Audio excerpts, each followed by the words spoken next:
जय भारत, जय भीम, जोहार। स्वागत आप सभी का साहब का जीवन एपिसोड 21 में।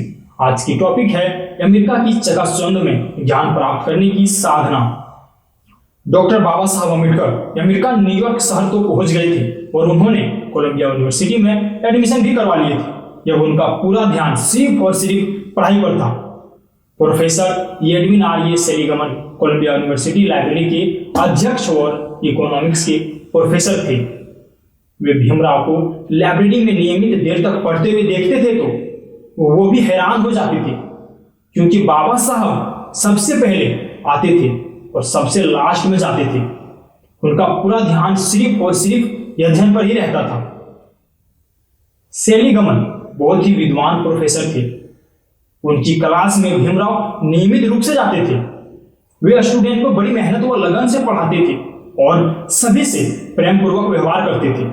भीमराव को विद्यार्थी जीवन पर प्रोफेसर एडविन सेलिगमन का गहरा असर पड़ा, क्योंकि भारत के हिंदू धर्म की वर्ण व्यवस्था के कारण बाबा साहब को स्कूल के बाहर बैठकर पढ़ना पड़ता था और शिक्षक गण भी भीमराव के साथ छुआछूत भेदभाव करते थे।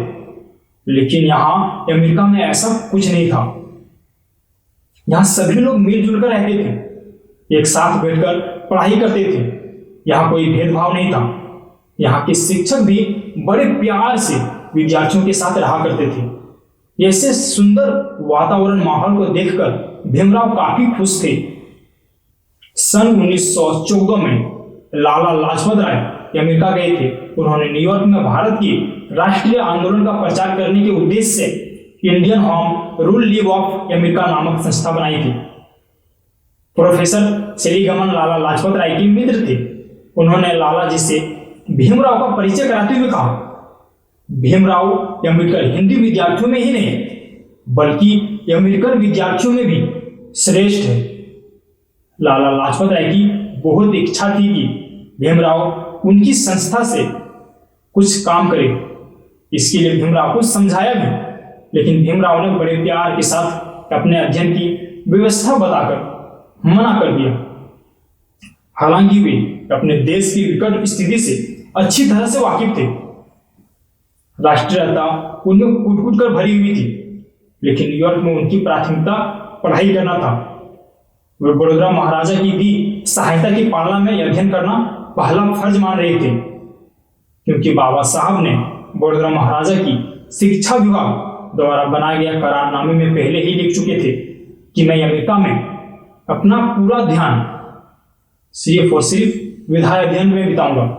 और बाबा साहब के पास समय भी बहुत कम था और पढ़ना बहुत कुछ था। उन्हें 3 साल की ही स्कॉलरशिप दी गई थी, जिसके कारण वे अपना समय व्यर्थ नहीं करना चाहते थे। उन दिनों कोलंबिया यूनिवर्सिटी में John Dewey, James Shotwell, Edwin Seligman, James Harvey Robinson, गिरगस और गोल्डवेजर जैसे दिग्गज शिक्षाविद अध्यापन करा रहे थे। इन महान अध्यापकों के साथ व्यतीत किए गए समय में भीमराव को आशावादी, सुधारवादी व प्रगतिशील विचारों की दीक्षा मिली।